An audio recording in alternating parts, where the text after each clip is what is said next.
Hey everybody, welcome to the Addiction Unlimited podcast, where you get to learn everything you want to know about addiction and recovery. I'm your host, Angela Pugh, co-founder of Kansas City Recovery, life coach, and recovering alcoholic. To learn more about me, you can listen to episode 0 on your podcast app or find us on the web at addictionunlimited.com. Hello, my friend. Welcome back to Addiction Unlimited, where we talk about what comes after sobriety and how to build your unlimited life. I'm your coach, Angela Pugh. Today, we're talking about that feeling. You know that feeling. It's 5 p.m. on a Tuesday, you're driving home from work, or it's Friday night, everyone's posting their wine glasses on Instagram, or you're standing in the parking lot at your kid's soccer game, watching all the other moms with their Stanley cups full of hard seltzer or wine. Your chest gets tight, your mind starts racing, and that little voice in your head kicks in, I want a drink. And it's not just a passing thought, it's a wave, a craving so strong it feels like it might knock you over. This is what I call the witching hour. And if you're in early sobriety, you know exactly what I'm talking about. Now, for most people, it kind of blows me away how many people say it's 5 p.m. Like that is the most common answer I get. But here's the thing, your witching hour is personal. It's based on your patterns, your habits, your life. Maybe it's on your drive home when you'd normally stop at the gas station and grab a can to drink in the car. Maybe it's when you start cooking dinner because you always had a glass of wine in your hand while you chopped the veggies. For me, it was 8 p.m. I was a bartender, and 8 p.m. was when I would typically have my first drink. So that's the time my brain was trained to kick in and start screaming for alcohol. The point is, it's that predictable window of time when the craving feels most intense and most impossible to resist.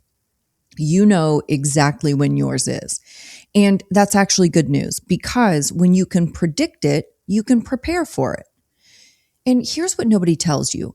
Willpower alone is not going to get you through this. White knuckling it might work for a day or a week or two, but it's exhausting and it's not sustainable. What will work is planning. And I need you to hear this loud and clear. If you are doing nothing, then you are planning to drink. Let me say that again. If you know Friday night at 5 p.m. is your hardest time and you're sitting back doing nothing about it, that's not neutral. That's planning to drink. You're just waiting for the craving to hit and then scrambling to convince yourself you have a good enough reason to give in. Today, we're going to talk about what's really happening during your witching hour, why it feels so impossible, and most importantly, what to actually do about it. Because once you understand what you're really craving and you have a plan in place, everything changes. So here's the truth that will set you free from this whole thing. The drink was never about the drink. I know you've heard me say this before, and I know you're thinking, what the hell do you mean it's not about the drink? I want a damn drink. That's literally what I'm craving. But stay with me. When you say, I want a drink, what you're actually saying is, I'm exhausted and I don't know how else to turn my brain off.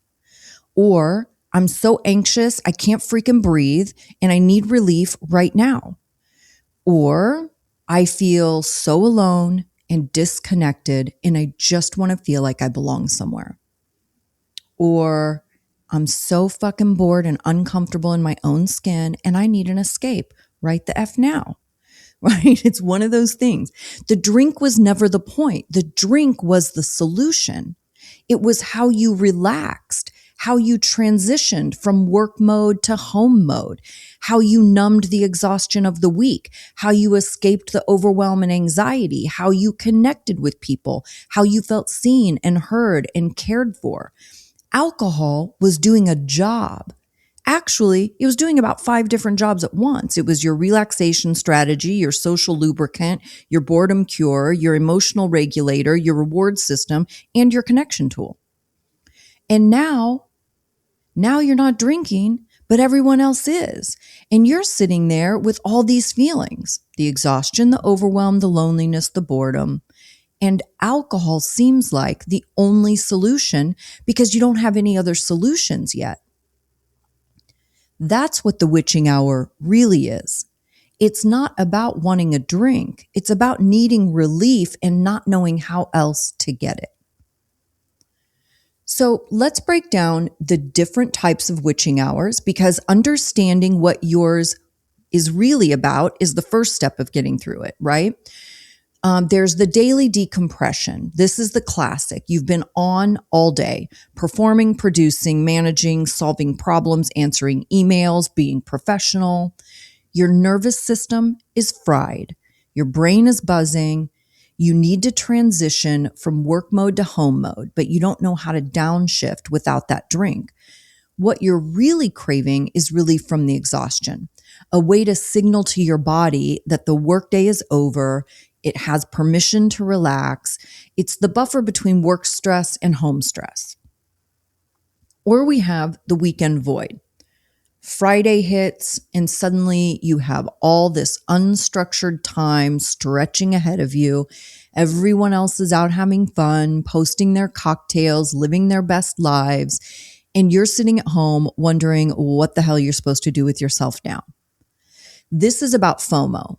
It's about boredom. It's about feeling like you're missing out on life itself. It's about not knowing who you are or what you enjoy when alcohol isn't the main event. It's about loneliness, that deep, aching feeling that everyone else is having fun and connecting, and you're on the outside looking in.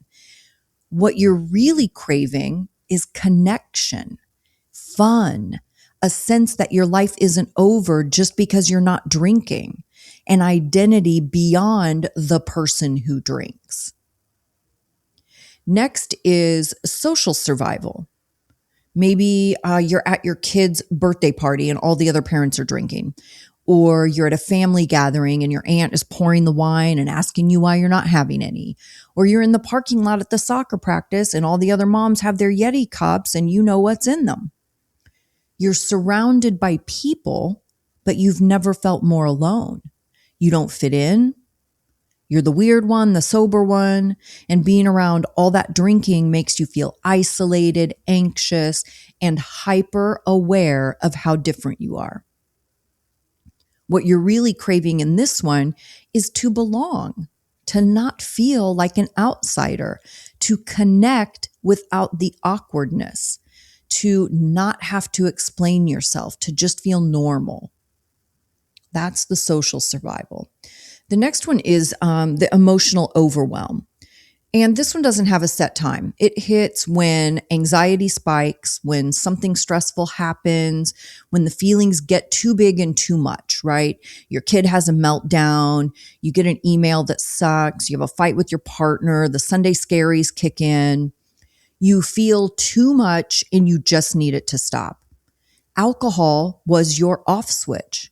It was how you numbed out, how you made things feel manageable. But what you're really craving with emotional overwhelm is emotional regulation.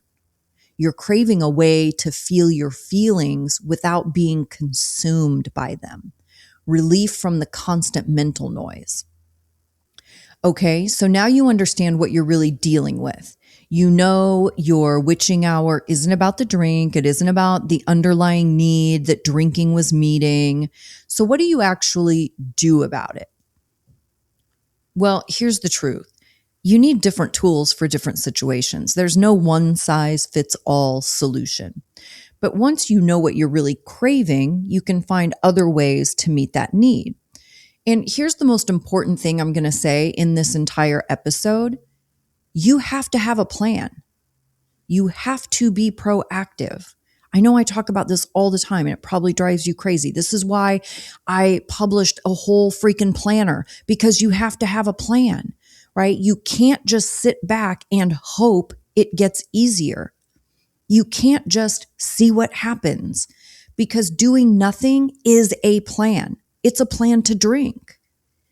If you know your hardest time is Friday at 5 p.m., then you put something in place for Friday at 5 p.m. every single week. It doesn't have to be the same thing every time. One Friday, calling your best friend might be exactly what you need. The next Friday, quiet time reading or meditating might be the right move.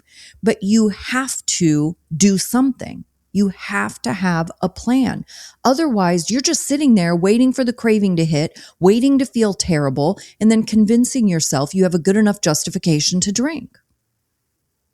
So before we dive into specific strategies, I want to mention that if your witching hour is that daily 5 p.m. crash, that moment when you're driving home from work and your brain is automatically queuing up the craving, I did an entire episode on breaking that specific habit. It's called How to Break the 5 p.m. Drinking Habit Without Losing Your Mind. And I go deep into the neuroscience of why that time hits so hard, decision fatigue, the interrupt ritual, how to rewire that autopilot loop that your brain has learned. And I will link that episode in the show notes because it's a great companion to this episode. So if you haven't heard that one, you can go back and listen to it. I'll link it in the show notes for you. But today, I want to give you tools for all the different types of witching hours we just talked about, because it's not always about that daily decompression, right? So let's talk about what those plans can look like for each type of witching hour. For the daily decompression, you need a replacement ritual, something that signals to your body the workday is over, you can relax now. So try this. Change your clothes the second you get home, like immediately. This creates a physical transition, right? Make a special mocktail or a fancy non-alcoholic drink in a nice glass because the ritual matters. Take a hot shower or bath. This physically washes off the day. Do 10 minutes of intentional movement, a walk around the block, stretching, yoga. This releases the physical tension your body is holding from the day. Put on a specific playlist that's just for this transition time. The key is it needs to be something you do every day at the same time. Your nervous system needs a new pattern, right? A new signal that it's safe to downshift. For the weekend void, you need to get ahead of this one. Do not hit Friday evening without a plan. Try this. Schedule something, a movie, a dinner reservation, a specific activity. Give yourself structure.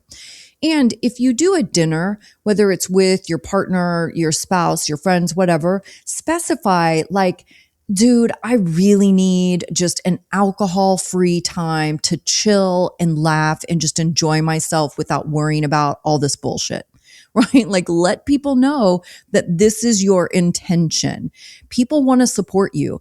And if people don't support you, you don't need to be spending your time with them anyway, right? You only need to be spending time with people in places that fully support what you are doing to better yourself in your life. Fuck everybody else. You don't need to fuck with those people, okay? Then call someone, a sober friend, your sponsor, someone from your support group. Connection is the antidote to loneliness. Or start a project you've been putting off. Organize a closet, start that puzzle, dive into a hobby. Give your brain something to do. And move your body in a way that feels good. Go to a workout class, take a long walk, dance in your living room. Whatever it is, move your body. That also moves out anxiety from your body. And plan a thing for Saturday morning, right? At 5 p.m. or 7 p.m. on Friday is your witching hour. Plan something for Saturday morning that you're excited about. When you know you have something good coming, something you're looking forward to, it's easier to protect your Friday night. And here's a hard truth. You might need to change how you spend your weekends for a while. If your entire social life revolves around drinking, you might need to step back and build a new one. It's not forever, but it might be for right now. Okay, for social survival, this one's tough because you can't always control when these situations happen, but you can prepare. Okay, so try this. Arrive with your own drink already in your hand, a fancy mocktail, a flavored seltzer, something that looks intentional, right? This prevents the what are you drinking question or can I get you a drink questions. Have your one-liner ready. I'm taking a break from drinking. I'm not drinking right now. I just feel better when I don't drink. You don't owe anyone an explanation, but having something prepared reduces that anxiety. In my online course, the Recovery Starter Kit, I have a whole section about this with scripts, like 1,000 different, not really 1,000, but a lot of different one-liners. Because when you know already in advance, you've already planned exactly what you're going to say, then you don't panic in the moment. It just rolls right out and everybody moves on with life, right? Also, for social survival, find one person to connect with. Instead of trying to work the whole room, focus on having one real conversation with one person. And give yourself permission to leave early. This is the next one. Seriously, you do not have to stay at that party until the end or whatever social event it is. If you are struggling, you are allowed to leave. And lastly, debrief after it's over. Call someone and talk it through, journal about it, process how it felt. Don't just white knuckle through it and pretend it was fine. And also remember, the other people at these events are not thinking about you nearly as much as you think they are. Everyone is in their own head. You being sober is not the main event of everyone else's evening, right? This is just something we build up in our heads. Nobody else really cares that much. All right, for emotional overwhelm, when the feelings hit and they're too big, you need tools that regulate your nervous system in the moment. So try this, the 5-4-3-2-1 grounding technique. That is 5 things you can see, 4 things you can touch, 3 things you can hear, 2 you can smell, 1 you can taste. This brings you back to your body. Box breathing. Breathe in for 4, hold for 4, out for 4, hold for 4. Repeat that until you feel calmer. This takes seconds and nobody even knows you're doing it. You can do it anywhere. Call someone immediately, not later, not when you feel better, but right now. This is what your support system is for. Call somebody. It's be like, damn, dude, you will not believe what my crazy ass brain is saying to me right now. Call someone. Move, do jumping jacks, go for a run, shake your body. Anxiety is energy that needs to move through you, right? Movement moves it out. Lastly, write it out, journal, text yourself, scream into a notes app, get the feelings out of your head and onto paper. The most important thing is do not try to think your way out of this, right? Do not try to think your way out of emotional overwhelm. Anxiety and big emotions live in your body, not your brain. You need physical tools, not mental ones. Now, I know I just gave you a lot of different strategies. Maybe you're sitting there thinking, okay, Angela, this all makes sense, but how do I actually put it into practice? How do I organize all of this and make sure I'm not just going to forget about it when my witching hour actually hits? And I hear you. And honestly, that's exactly why I built my recovery starter kit from the ground up, because here's what I know. You need more than just good ideas. You need a system. You need someone to walk you through exactly how to set up your environment so you're not ambushed by cravings, how to calm your mind when triggers hit, how to build support that actually feels good, not forced, and how to create that daily rhythm we've been talking about, the one that makes sobriety feel steady instead of shaky. And the Recovery Starter Kit is my self-paced online course. You do it at home on your own time. It's your thing. And it takes everything we've talked about today, understanding your witching hour, knowing what you're really craving, having a plan, and it gives you the structure to actually implement it. And it's under $200, which I know is way more affordable than my 6-week coaching program. And that was intentional. I wanted something you could access right now, especially during the holidays when money's tight, but you still need support. You get instant access to all the video lessons, worksheets, scripts for handling those awkward social situations, journaling prompts. You also get 30 days free in my Sober Society private community. And listen, If you're white knuckling it through the holidays right now, if you know your witching hour is coming and you don't have a solid plan, this could be exactly what you need. Because remember what I said earlier, if you're doing nothing, you're planning to drink. And this gives you something. So I will drop that link in the show notes too. addictionunlimited.com/kit. And I will put it in the show notes with everything else.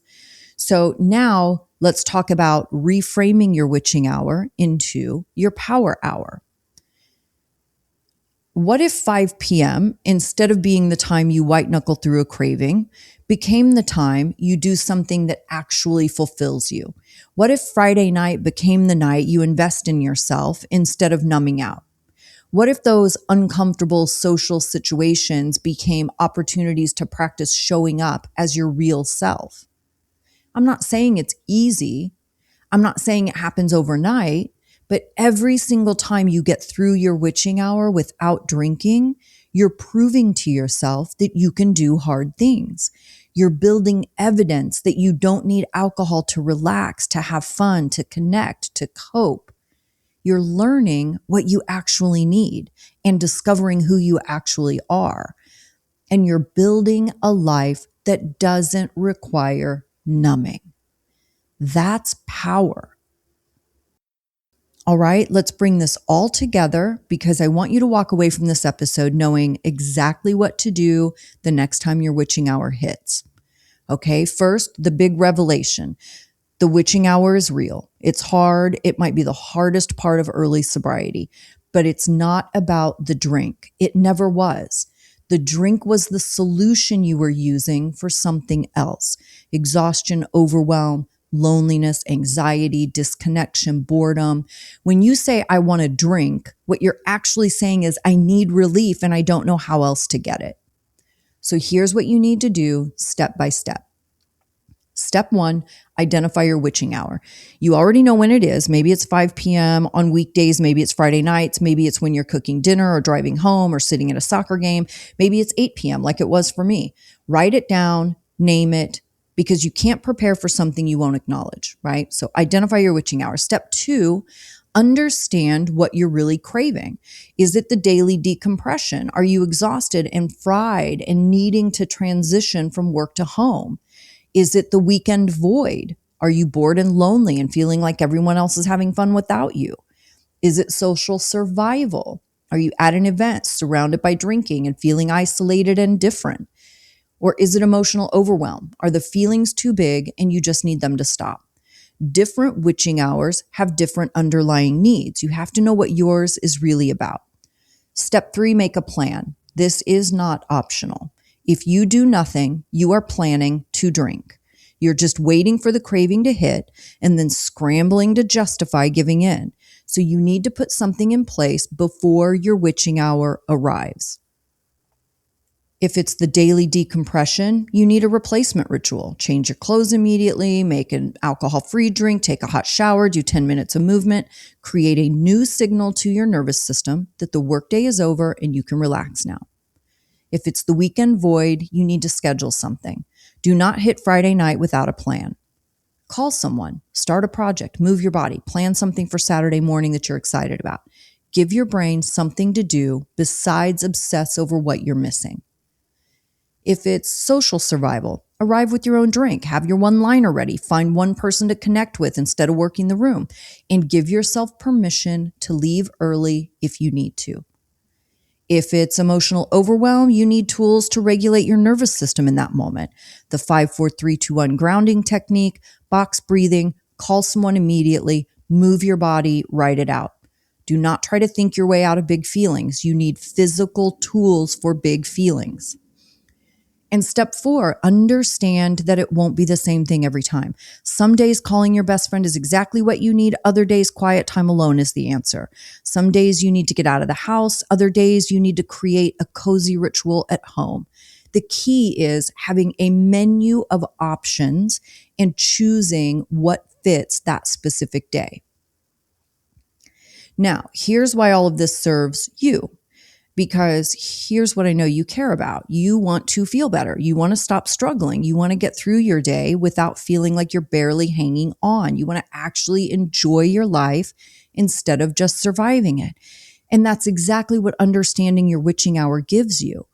When you know what you're really craving and you have tools to meet that need, you stop white knuckling it. You stop feeling powerless. You stop walking around terrified of that moment when the craving hits because you actually know what to do about it. This is when you start building evidence that you can handle hard things. You start proving to yourself that you don't need alcohol to relax, to have fun, to connect, to cope. You start discovering who you actually are and what you actually need. And that's when you get to start building a life that doesn't require numbing. That's what's on the other side of this. A version of you who isn't controlled by a craving. A version of you who knows what you need and how to give it to yourself. A version who doesn't need alcohol to survive their own life. But you have to do the work. You have to identify your witching hour. You have to understand what you're really craving. You have to make a plan and you have to execute that plan, even when you don't feel like it. Even when it feels awkward or hard or like it won't work. Because here's the thing, it might not work perfectly the first time. You might try calling a friend and still feel the craving.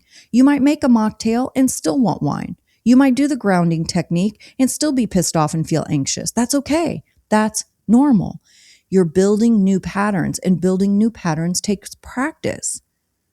Listen, when you were a baby and decided you wanted to walk, you didn't jump up off the couch and just walk across the room the first time, right? I mean, what happens if babies were like, well, fuck this. This is hard. I'm never doing this again. Like, come on, you guys. This is what I always say. We've got to grow the fuck up. If it doesn't go our way the first time, that doesn't mean it's a failure. It means I keep doing it to get better at it.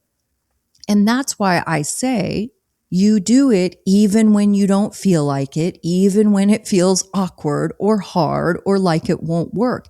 You keep doing it. Don't give up. And every single time you get through your witching hour without drinking, you're proving something to yourself. You're building a foundation. You're creating new neural pathways in your brain, and you're showing your brain that there are other ways to feel better. And eventually, your witching hour stops being the hardest part of your day and starts being your power hour.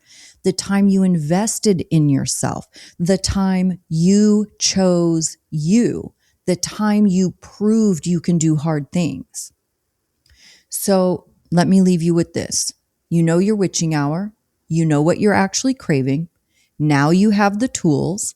All that's left is to use them. So make your plan, write it down, put it in your phone, tell someone about it, get in our Facebook group and post it there. What's your plan? Do whatever you need to do to make sure you're not hitting your witching hour unprepared, because you can get through this. You can turn your hardest moment into your most powerful one. And the version of you on the other side is absolutely worth fighting for.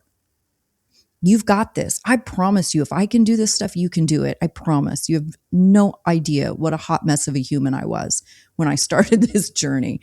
So you can do this. I promise you that. And don't forget this Friday, a bonus drop from the Unlimited Life Starter Series. We're working our way through the 10 most powerful episodes from the Addiction Unlimited archives to rebuild your rhythm, structure, and emotional peace. I hope you got a ton of valuable information from this episode. Don't forget, I will link all the things in the show notes. The Recovery Starter Kit online course, of course, book a call with me is always in the show notes. The related episodes always in the show notes.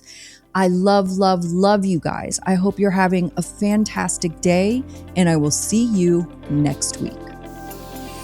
You've reached the end of another great episode of the Addiction Unlimited podcast. Candid and honest conversation about addiction and recovery. Be sure to visit us at addictionunlimited.com to join the conversation and access show notes and links to everything we talked about. Love this episode? Please take 30 seconds to subscribe, rate, and review on iTunes to help us improve and give you the information you want. Thanks for listening. See you next week.